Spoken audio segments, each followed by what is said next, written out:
இயேசுவே வழி சத்தியம் ஜீவன், இயேசுவே ஒளி நித்தியம் தேவன். இயேசுவே வழி சத்தியம் ஜீவன், இயேசுவே ஒளி நித்தியம் தேவன்.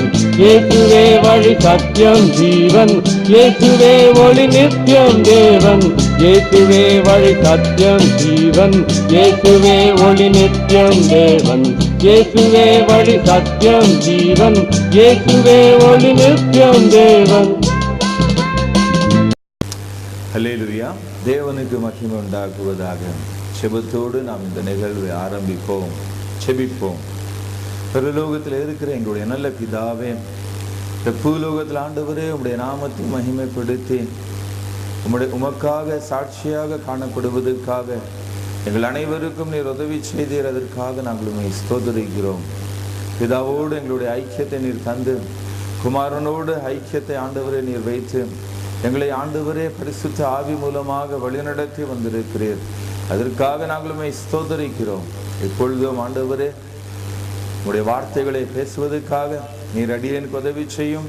உம்முடைய நாமத்தை மகிமைப்படுத்தி கேட்கிற ஒவ்வொரு பிள்ளைகளை நீர் ஆசீர்வதியும். அப்பா, ஜெபத்தை கேட்டீர், உம்மை ஸ்தோத்திரிக்கிறோம். துதி கன மகிமை யாவட்டும் உமக்கே செலுத்துகிறோம். இயேசுவின் பரிசுத்த நாமத்தினாலே ஜெபம் கேளும் ஜீவனுள்ள நல்ல பிதாவே, ஆமென். அல்லேலூயா. கர்த்தருக்கு மகிமை உண்டாவதாக. மீண்டும் ஒரு விசை கர்த்தருடைய பிரசன்னத்தில் உங்கள் அனைவரையும் சந்தித்து அவருடைய வார்த்தையை பகிர்ந்து கொள்ளும்படி அடியேனுக்கு தேவன் இந்த வாய்ப்பு தந்தபடினாலும் திரியேக தேவனை மகிமைப்படுத்தி உங்கள் அனைவரையும் இயேசு கிறிஸ்துவின் இனிமையான நாமத்தினாலே வாழ்த்துகிறேன், வரவேற்கிறேன், ஆசீர்வதிக்கிறேன். நாம் வேதத்தை வாசிப்போம். பிலிப்பியர்கள் எழுதின புஸ்தகம் 2ஆம் அதிகாரம் 5ஆம் வசனம். பிலிப்பியர்கள் எழுதின புஸ்தகம் 2ஆம் அதிகாரம் 5ஆம் வசனம். ஹல்லேலூயா. ஒரு அழகான வார்த்தை நாம் இந்த நல்ல நாளிலே நம் தேவ பிரசன்னத்தில் நாம் சிந்திக்க போகிறோம். ஆங்கிலத்தில் இவ்விதமான விதத்தில் சொல்லுகிறது. Book of Philippians chapter 2 verse 5.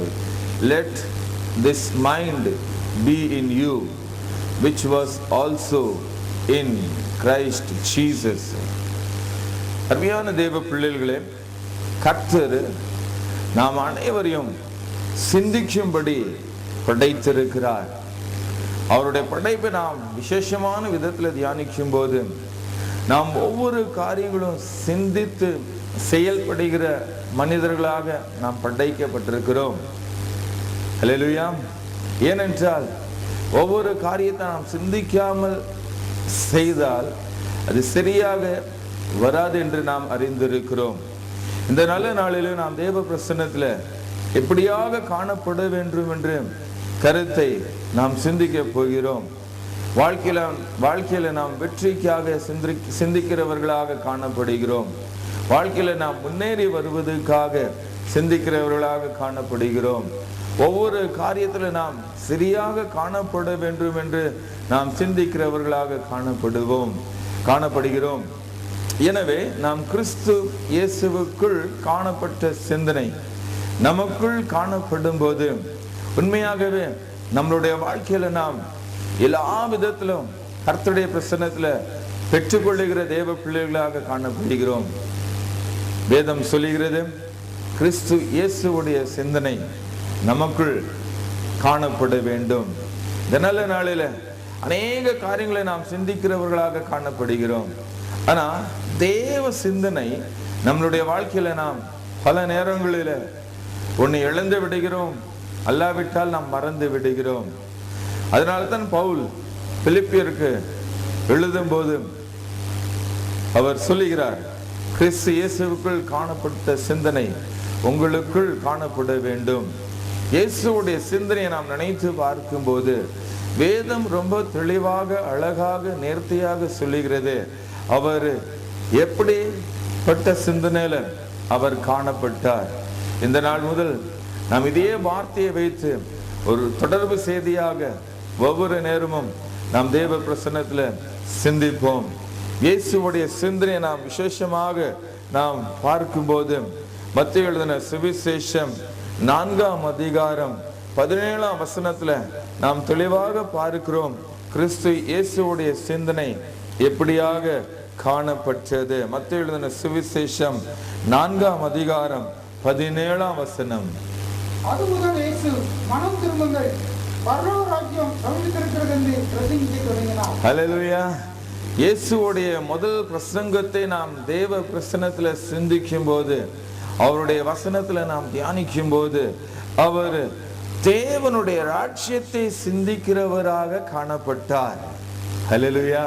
பாருங்க, கர்த்தர் இயேசு கிறிஸ்து இந்த உலகத்தில் அவர் செயல்படும் போது அவர் தனக்காக செயல்படவில்லை, அல்லாவிட்டால் தன்னுடைய ஸ்தாபனத்துக்காக அவர் செயல்படவில்லை. மக்களுக்கு தெளிவாக ஒரு காரியத்தை தெரியப்படுத்துவதற்காகத்தான் அவர் செயல்பட்டார். நாம் பார்க்கிறோம் இந்த மத்தேயு எழுதின சுவிசேஷம் 4ஆம் அதிகாரம் 17ஆம் வசனத்துல, அவர் தேவ ராஜ்யத்தை மக்கள் மத்தியில தெரியப்படுத்துவதற்காக அவர் சிந்தனை உள்ளவராக காணப்பட்டார். தேவ ராஜ்யம் என்று ஒன்று இருக்கிறது, அது தற்காலிகமான ராஜ்யம் என்று இல்லை என்று தெரியப்படுத்துவதற்காக, உலகம் நமக்கு நிரந்தரமான ஒரு ராஜ்யம் என்று இல்லை என்று தெரியப்படுத்துவதற்காக, உலகத்தின் காலங்களை முடித்து கடந்து செல்லும் போது எந்த ராஜ்யத்தில் நாம் காணப்பட வேண்டும் என்ற சிந்தனையை தெரியப்படுத்துவதற்காக தான் அவர் சொல்லுகிறார், மனம் திரும்புங்கள், தேவ ராஜ்யம் பரலோக ராஜ்யம் சமீபித்திருக்கிறது. Repent, for the kingdom of God is at hand என்று தேவனுடைய வார்த்தை சொல்லுகிறது.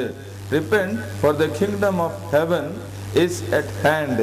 அருமையான தேவ பிள்ளைகளே, தேவனுடைய ராஜ்யம் ஒன்று இருக்கிறது என்று ஒருவேளை மக்களுக்கு தெரியாம இருக்கலாம்.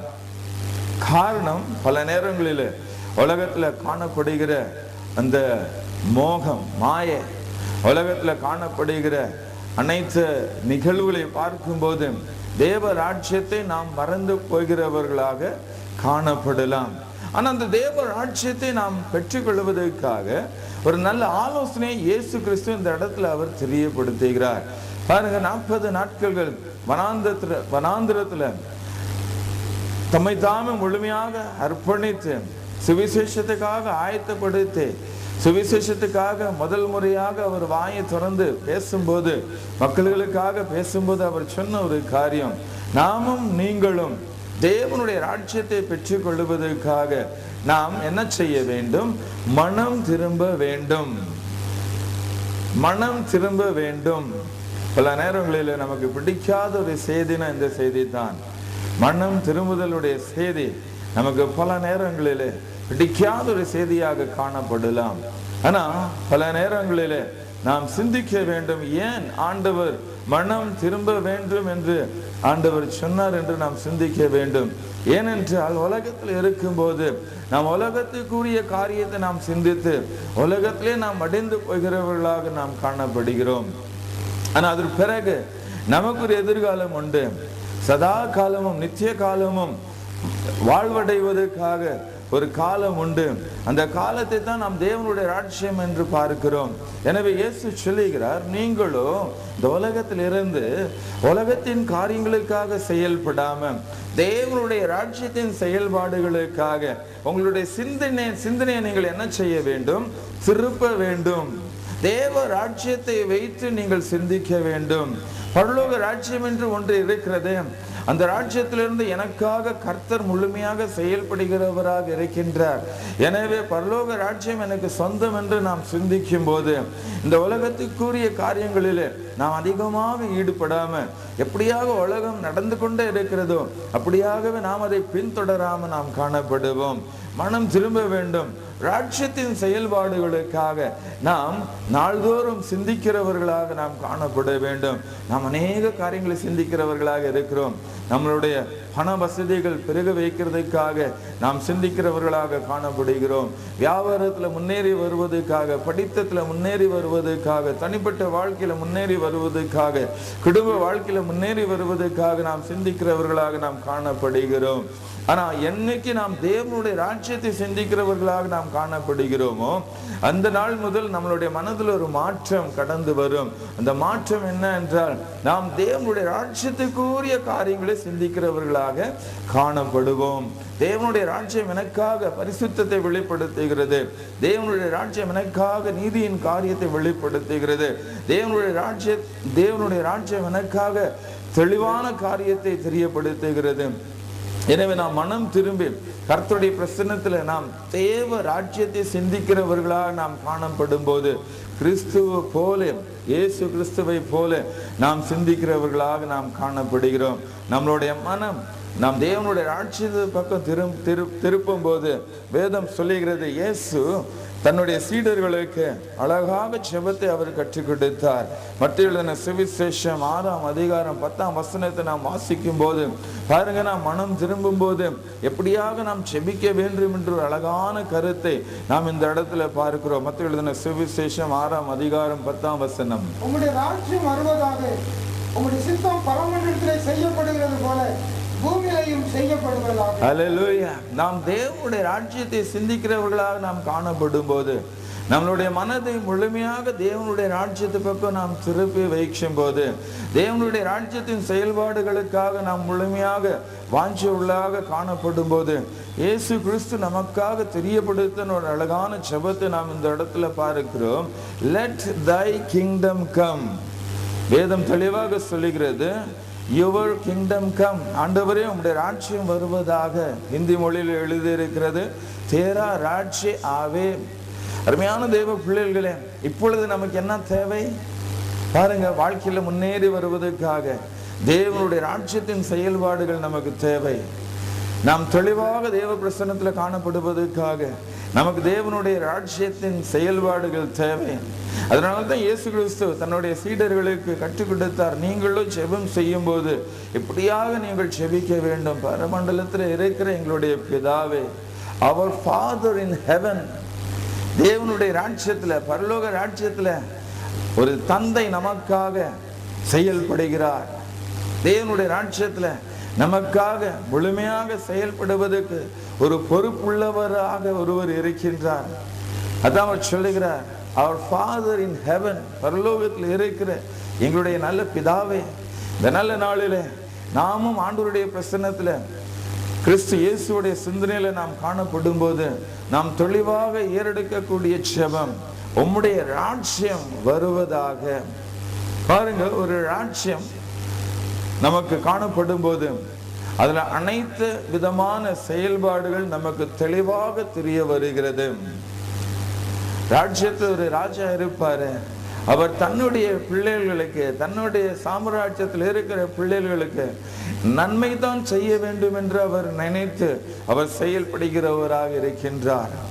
அருமையான தேவ பிள்ளைகளே, இன்றைக்கு நான் தேவ பிரசன்னத்தில், ஆண்டவரே உம்முடைய ராஜ்யம் வருவதாக, என்னுடைய குடும்பத்தில் உம்முடைய ராஜ்யம் வருவதாக, என்னுடைய தனிப்பட்ட வாழ்க்கையில் உம்முடைய ராஜ்யம் வருவதாக, என்னுடைய போக்குவரத்தில் ஆண்டவரே உம்முடைய ராஜ்யம் வருவதாக.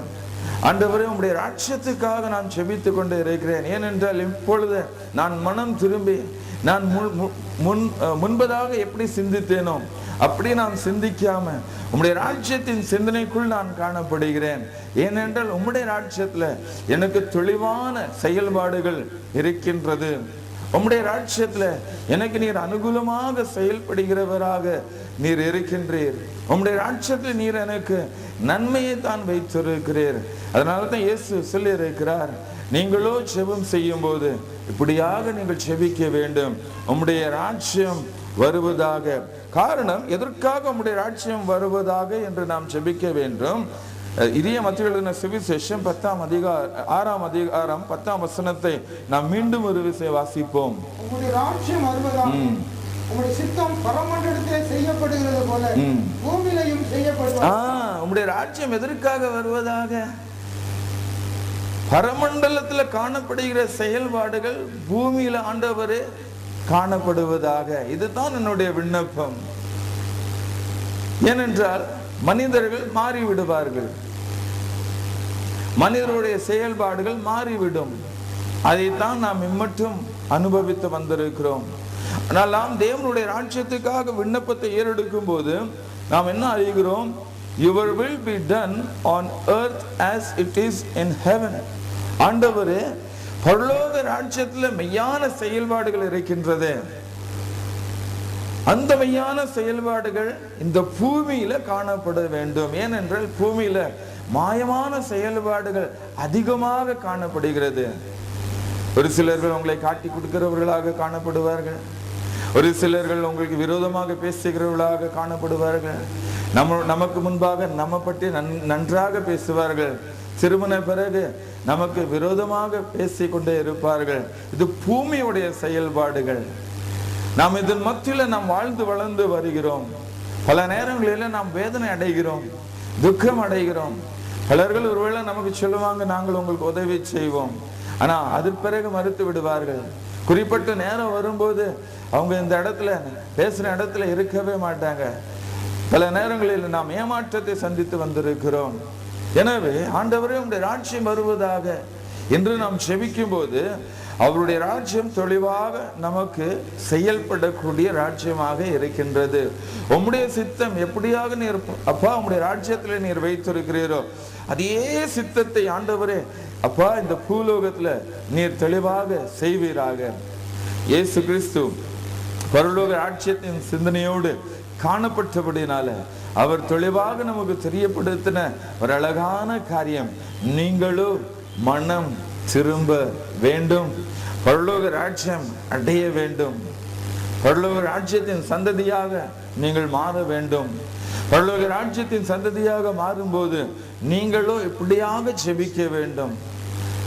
எனவே இந்த நாள் முதல் நாம் இந்த ஜெபத்தை நாம் நினைவு கூர்ந்து ஆண்டவர்கிட்ட சொல்லுவோம், ஆண்டவரே உம்முடைய ராஜ்யம் வருவதாக. ஒரு மெய்யான ராஜ்யத்தின் செயல்பாடுகள் இந்த பூமியில நான் தங்கி இருக்கிற இடத்துல, நான் போகிற இடங்களில, ஆண்டவரே நான் ஆராதிக்கிற இடங்களில உம்முடைய ராஜ்யம் வருவதாக என்று நாம் செபித்து கொண்டு இருக்கும்போது கர்த்தர் அவருடைய மகிமை நிறைந்த செயல்பாடுகள் இந்த பூமியில அவர் நம்மளுடைய விண்ணப்பங்கள் நிமித்தமாக செய்து அவர் அவருடைய ராஜ்யத்தை வெளிப்படுத்துகிற தேவனாக இருக்கின்றார். அவருடைய ராஜ்யத்தின் நமக்கு தெளிவாக தெரியப்படுத்துகிற தேவனாக இருக்கின்றார். ஆம் ஆண்டவரே, நீர் எங்கள் மத்தியில வாழ வேண்டும், நீர் எங்கள் மத்தியில உயர்த்தப்பட வேண்டும், நீர் எங்கள் மத்தியில உம்முடைய சித்தத்தை தெரியப்படுத்த வேண்டும். உம்முடைய சித்தம் பரலோகத்தில் எப்படியாக நீர் எங்களுக்காக வைத்திருக்கிறீரோ அந்த சித்தம் ஆண்டவரே பூலோகத்தில் எங்களுக்காக நீர் தெளிவாக செய்வதற்கு ஆண்டவரே நான் விண்ணப்பத்தை ஏறெடுக்கிறேன் என்று சொல்லும் போது உண்மையாகவே நாம் கிறிஸ்து இயேசுவுக்குள் காணப்பட்ட சிந்தனையில நாம் காணப்படுவோம். அவருடைய ராஜ்யத்தை நாம் தெளிவாக அனுபவித்து தேவனுடைய நாமத்தை மகிமைப்படுத்துகிற தெய்வ பிள்ளைகளாக நாம் காணப்படுவோம். அது மட்டுமில்லை, மத்தேயு எழுதின சுவிசேஷம் நாம் 10ஆம் அதிகாரத்தை நாம் திறந்து கொள்ளுவோம். அழகாக தேவனுடைய வார்த்தை 7ஆம் வசனத்தில் தெளிவாக சொல்லுகிறது. வாசிப்போம். மத்தேயு எழுதின சுவிசேஷம் 10ஆம் அதிகாரம் 7ஆம் வசனம். ஹல்லேலூயா. பாருங்க, இயேசு தன்னுடைய சீடர்களுக்கு அழகாக தெளிவாக அவர் தெரியப்படுத்துகிற ஒரு காரியம், போகையில் நீங்கள் என்ன செய்ய வேண்டும், எதையும் பேசக்கூடாது, ஆனா கருத்தாக பேச வேண்டும். பரலோக ராஜ்யத்தை பற்றி நீங்கள் அதிகமாக என்ன செய்ய வேண்டும், பேச வேண்டும். போகையில் நீங்கள் பரலோக ராஜ்யத்தை வெளிப்படுத்த வேண்டும். ஹல்லேலூயா. போகையில் நீங்கள் பரலோக ராஜ்யத்தை என்ன செய்ய வேண்டும், வெளிப்படுத்த வேண்டும். பாருங்க, பரலோக ராஜ்யத்தின் வெளிப்பாடு உண்மையான மனம் திரும்புதல் அனுபவத்தில் காணப்படுகிற தேவ பிள்ளைகளை தவிர வேற யாருக்கும் ஆண்டவர் கொடுக்க மாட்டார். பரலோக ராஜ்யத்தின் வெளிப்பாடு தேவ பிள்ளைகளை தவிர தேவன் வேற யாருக்கும் கொடுக்க மாட்டார். ஏனென்றால் பரலோக ராஜ்யம் ஒன்று என்று கர்த்தர் நமக்கு தெரியப்படுத்தியிருக்கிறார். இது எதற்காக தெரியப்படுத்தியிருக்கிறார் தெரியுமா? இருளின் ராஜ்யம் என்று ஒன்று இருக்கிறது, அதோட தலைவர் யார் என்று நமக்கு தெரிய வருகிறது. அந்த இருளின் ராஜ்யம் உலகத்தில் காணப்படுகிறது. அந்த இருளின் ராஜ்யத்திலிருந்து நாம் வெளியே வந்து ஒரு மெய்யான ராஜ்யத்தை குறித்து தரிசனம் உள்ளவர்களாக நாம் காணப்படுவதற்காகத்தான் இயேசு நமக்கு பரலோக ராஜ்யத்தை பற்றி அவர் தெளிவாக தெரியப்படுத்துகிறார். அவர் சீடர்களோடு போகையில், நீங்க போகும்போதெல்லாம் மக்களை சந்திக்கும் போது, வீடுகளை சந்திக்கும் போது, விசுவாசிகளை சந்திக்கும் போது, ஊழியர்களை சந்திக்கும் போது, தேவ பிள்ளைகளை சந்திக்கும் போது உங்களுடைய வாயில வருகிற வார்த்தை பரலோக ராஜ்யம் என்று ஒன்று இருக்கின்றது. அதை மட்டும் நீங்க கர்த்தருடைய பிரசன்னத்துல கிறிஸ்து இயேசுடைய சிந்தனையில நீங்கள் காணப்பட்டு மக்களுக்கு தெளிவாக நீங்கள் தெரியப்படுத்தும் போது கர்த்தர் அவருடைய அற்புதங்களை செய்கிறவராக இருக்கின்றார். அருமையான தேவ பிள்ளைகளே, ஏன் ஆண்டவர் இந்த வசனத்தை சீடர்களுக்கு கற்றுக் கொடுத்தார் தெரியுமா?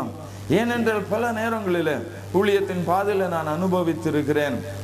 நாம் குடும்பங்களை சந்திக்கும் போது, அல்லாவிட்டால் விசுவாசிகளை சந்திக்கும் போது, தேவ பிள்ளைகளை சந்திக்கும் போது அனைவரும் ஒரு மெய்யான வார்த்தைகளை கேட்கிறதுக்காக வாஞ்ச உள்ளவர்களாக இருக்கின்றார். ஏனென்றால் இந்த பொய்யான உலகத்துல இந்த பொய்யான ஆபாசத்தை பார்த்து இந்த பொய்யான வெளிச்சங்களை அனுபவித்து மக்கள்கள் இம்மட்டும் வேதனை தான் அடைந்திருக்கிறார்கள். இந்த பொய்யான உலகத்துல மெய்யான விதத்துல செயல்படுவதற்கு ஒருவரும் இல்லை என்று மக்கள்கள் உணர்வோடு காணப்படுகிறார்கள். எனவே இப்படிப்பட்ட சூழ்நிலையில மக்கள்கள் மத்தியில நீங்கள் செயல்படுவதற்கு உங்களுக்கு ஒரு திறவுகோல் ஆண்டவர் கொடுத்திருக்கிறார். மக்கள்கள் தன்னுடைய வேதனைகளை உங்களோடு பகிர்ந்து கொள்ளும் போது, தன்னுடைய பலவீனங்களை உங்களோடு பகிர்ந்து கொள்ளும் போது, தன்னுடைய தேவைகளை உங்களோடு பகிர்ந்து கொள்ளும் போது, தன்னுடைய ஒவ்வொரு தனிப்பட்ட காரியங்களை உங்களோடு பகிர்ந்து கொள்ளும் போது நீங்கள் ஒரு காரியத்தை சொல்ல வேண்டும்.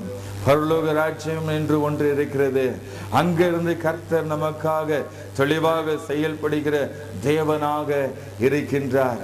அருமையான தேவ பிள்ளைகளே, போகும்போதெல்லாம் போகிற வழியெல்லாம் நீங்க சந்திக்கிற மக்கள்களோடு நீங்கள் பகிர்ந்து கொள்ள வேண்டிய வார்த்தை ஏதோ உங்களுடைய குடும்ப சாபம் உங்களை பின்தொடர்ந்து வருகிறது என்று சொல்லாம, ஏதோ கட்டிகள் உங்களுடைய வாழ்க்கையில காணப்படுகிறது என்று சொல்லாம, ஏதோ உங்களுடைய முந்தினவர்கள் செய்த தவறான காரியங்கள் உங்களை பின்தொடர்ந்து வருகிறது என்று சொல்லாம, இயேசு கிறிஸ்து வெளிப்படுத்தின ஒரு காரியம், பரலோக ராஜ்யத்துல உங்களுக்கு அனைத்து நற்கிரியைகள் உண்டு.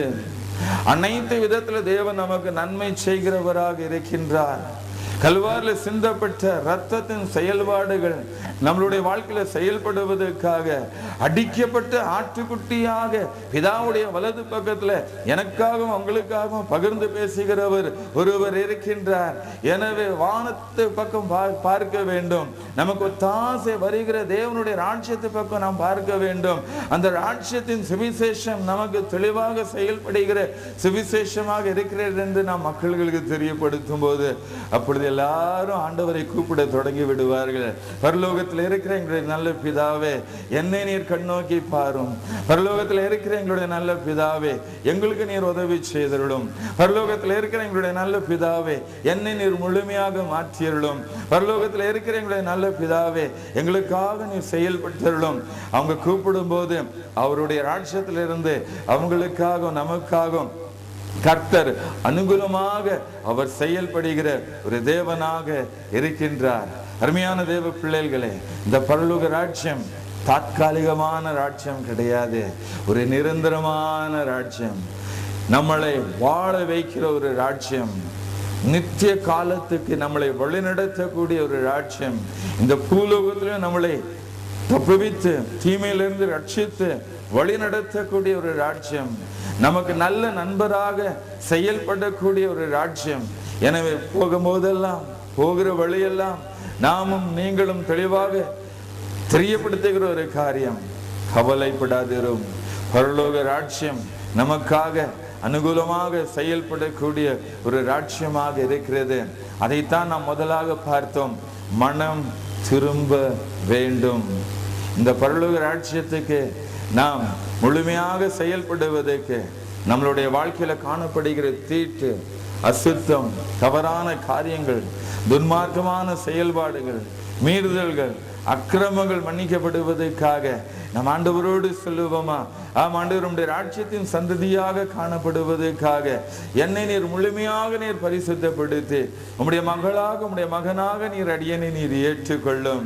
பாருங்க, அந்த நாளிலிருந்து தொடர்ந்து ஆண்டவர் வரும் வரைக்கும் அவர் அவருடைய ராஜ்யத்தின் வெளிப்பாடுகள் அவர் நமக்கு அருள் செய்கிற தேவனாக இருக்கின்றார். அதனால தான் நாம் வெளிப்படுத்தின விசேஷத்துல நாம் பார்க்கிறோம், யோவானுக்கு ஆண்டவர் அவருடைய ராஜ்யத்தை தெளிவாக தெரியப்படுத்தி பரலோக ராஜ்யத்தை தெளிவாக தெரியப்படுத்தி அவர் யோவான் சீடருக்கு ஒரு கட்டளை கொடுக்கிறார். இது நீர் எழுதி திருச்சபைகளுக்கு நீர் என்ன செய்ய வேண்டும்? ஆசியால இருக்கிற திருச்சபைகளுக்கு நீர் எழுதி அனுப்ப வேண்டும், தெரியப்படுத்த வேண்டும். பாருங்க, பரலோக ராஜ்யத்துல இப்ப இருக்கிற இயேசு யார் தெரியுமா? நமக்காக மரித்து உயிர்த்தெழுந்த சதா காலமும் உயிரோடு இருக்கிற இயேசு. பரலோக ராஜ்யத்துல அவர் பிதாவுடைய வலது பக்கத்துல அடிக்கப்பட்ட ஆட்டுக்குட்டியாக ஏற்றுக்கொண்ட பிறகு கூட அவர் சும்மா இருக்கவில்லை. எப்படியாக சுவிசேஷத்துல மத்தேயு, மார்க்கு, லூக்கா, யோவான் சுவிசேஷத்துல பரலோக ராஜ்யத்துக்காக துணிச்சலோடு காணப்பட்டாரோ, அவர் உயிர் தெழுந்த பிறகு கூட அடிக்கப்பட்ட ஆட்டுக்குட்டியாக பிதாவுடைய வலது பக்கத்துல அங்கீகரித்த பிறகு கூட அவர் சிந்தித்த ஒரே ஒரு காரியம், பரலோக ராஜ்யத்தை நான் எப்படியாவது என் ஜனங்களுக்கு, விசுவாசிகளுக்கு, திருச்சபைகளுக்கு நான் வெளிப்படுத்த வேண்டும். அதனால தான் பத்மோஸ் தீவுல இருந்து தேவன் யோவான் சீடனை அழைத்து அவருடைய ராஜ்யத்தின் ஒவ்வொரு காரியத்தையும் வெளிப்படுத்த விட்டார். ஒவ்வொரு எதுவுமே மறைக்காம அவர் வெளிப்படுத்தி விட்டார். இதனை திருச்சபைகளுக்கு தெரியப்படுத்த வேண்டும் என்று கட்டளை கொடுத்து விட்டார். அவருடைய நியாயம் எப்படி இருக்கிறது, அவருடைய நீதி எப்படி இருக்கிறது, அவருடைய துதி ஆராதனை எப்படி இருக்கிறது, தேவனுடைய ராஜ்யத்தின் செயல்பாடுகள் எப்படி இருக்கிறது, அவருடைய கோபம் எப்படி இருக்கிறது, எதுவுமே மறைக்காம அவர் வெளிப்படுத்தின விசேஷத்துல எல்லாமே நமக்காக தெளிவாக தெரியப்படுத்தி அவர் செயல்படுகிறார். உண்மையான தேவ பிள்ளைகளே, இப்படி ஒரு அரசாங்கத்தை நீங்கள் எங்கேயாவது பார்த்திருக்கிறீங்களா? பரலோக ராஜ்யம் என்று பார்க்கும்போது நித்திய காலமாக ராஜரீகம் செய்கிற ஒரு அரசாங்கம், அதுல ஒரு துள்ளி கூட தவறான செயல்பாடுகள், மாயமான செயல்பாடுகள், மறைமுகமான செயல்பாடுகள் இருக்கவே இருக்காது. எனவே நாம் கிறிஸ்து இயேசுவுக்குள் காணப்படுகிற சிந்தனையில் இருக்கும்போது தேவனுடைய ராஜ்யத்தை நாம் அதிகமாக சிந்திக்கிறவர்களாக, தியானிக்கிறவர்களாக நாம் காணப்பட வேண்டும். இதை நாம் ஒரு தொடர் செய்தியாக வைப்போம். கிறிஸ்து இயேசுடைய சிந்தனையை நாம் சிந்தித்து வருவோம். கர்த்தர் நம்மளை இடைவிடாம வழி நடத்துவாராக, பலப்படுத்துவாராக, போதித்து நம்மளை காத்து கொள்வாராக. செபிப்போம். பரலோகத்தில் இருக்கிற எங்களுடைய நல்ல பிதாவே, இந்த நல்ல நேரத்துக்காக நாங்கள் உம்மை ஸ்தோத்திரிக்கிறோம். பிலிப்பியர் 2ஆம் அதிகாரம் 5ஆம் வசனத்தை நாங்கள் வாசித்தோம் அப்பா. ஆம் ஆண்டவரே, ஒரு உண்மையான ஒரு சிந்தனை, ஒரு உத்தமமான ஒரு சிந்தனை, நற்குணம் நிறைந்த ஒரு சிந்தனை, உயிர்ப்பிக்கிற ஒரு சிந்தனை. அந்த சிந்தனை ஆண்டவரே கிறிஸ்து இயேசுவுக்குள் காணப்பட்டபடினால, இயேசுவின் நாமத்தினால இந்த வெளிப்பாடுகளை ஆண்டவரே நாங்கள் அறிந்து விட்டோம் அப்பா. இயேசுவின் நாமத்தினால நாங்கள் சத்தியத்தை அறிந்து விட்டோம் அப்பா. ஆம் ஆண்டவரே, உம்முடைய ராஜ்யம் என்று இருக்கிறது என்று நாங்கள் அறிந்து விட்டோம் அப்பா. உம்முடைய ராஜ்யத்தின் செயல்பாடுகள் எங்களுக்காக நீர் வைத்திருக்கிறீர் என்று நாங்கள் அறிந்து விட்டோம். உம்முடைய ராஜ்யத்திலிருந்து நீர் தெளிவாக செயல்படுகிற தேவனாக இருக்கிறீர் என்று நாங்கள் அறிந்து விட்டோம். எனவே இடைவிடாம அதிகமாய் உம்முடைய ராஜ்யத்தை சிந்திக்கிறவர்களாக நாங்கள் காணப்படுவதற்கு எங்களுக்கு நீர் உதவி செய்வீராக.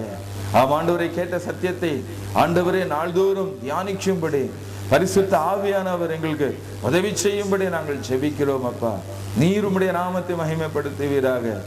ஆம் ஆண்டவரே, இந்த சத்தியம் யார் யாருக்கு ஆண்டவரே அப்பா நீர் தெரியப்படுத்திருக்கிறீரோ அந்த குடும்பங்கள் தேவனுடைய ராஜ்யத்துல கட்டப்படுவதற்காக, தேவனுடைய ராஜ்யத்தை சிந்திக்கக்கூடிய குடும்பமாக காணப்படுவதற்காக, பரலோக ராஜ்யத்திலிருந்து ஏராளமான அற்புதங்களை அனுபவித்து கிறிஸ்துவுக்குள் மகிழ்ந்து காணப்படுவதற்காக நீர் உதவி செய்ய வேண்டும் என்று நாங்கள் செபிக்கிறோம். அனைவருடைய வீட்டை சுத்தி ஆண்டவரே நீர் வேலை அடைப்பின் பாதுகாப்பை தந்து உமக்காக எழும்பி பிரகாசிக்கும்படி நீர் உதவி செய்ய வேண்டும் என்று நாங்கள் செபிக்கிறோம் அப்பா. ஜெபத்தை கேட்டு உம்மை ஸ்தோத்திரிக்கிறோம். பரிசுத்த ஆவியின் கரங்களில் ஒப்பு கொடுக்கிறோம். துதி, கன, மகிமை யாவற்றும் உமக்கே செலுத்துகிறோம். இயேசுவின் பரிசுத்த நாமத்தினாலே ஜெபம் கேளும் ஜீவனுள்ள நல்ல பிதாவே, ஆமென். என் ஆத்துமாவே கர்த்தரை ஸ்தோத்திரி, என் முழு உள்ளமே அவருடைய பரிசுத்த நாமத்தை ஸ்தோத்திரி. என் ஆத்துமாவே கர்த்தரை ஸ்தோத்திரி, அவர் செய்த சகல உபகாரங்களையும் மறவாதே. ஆமென், ஆமென். God bless you.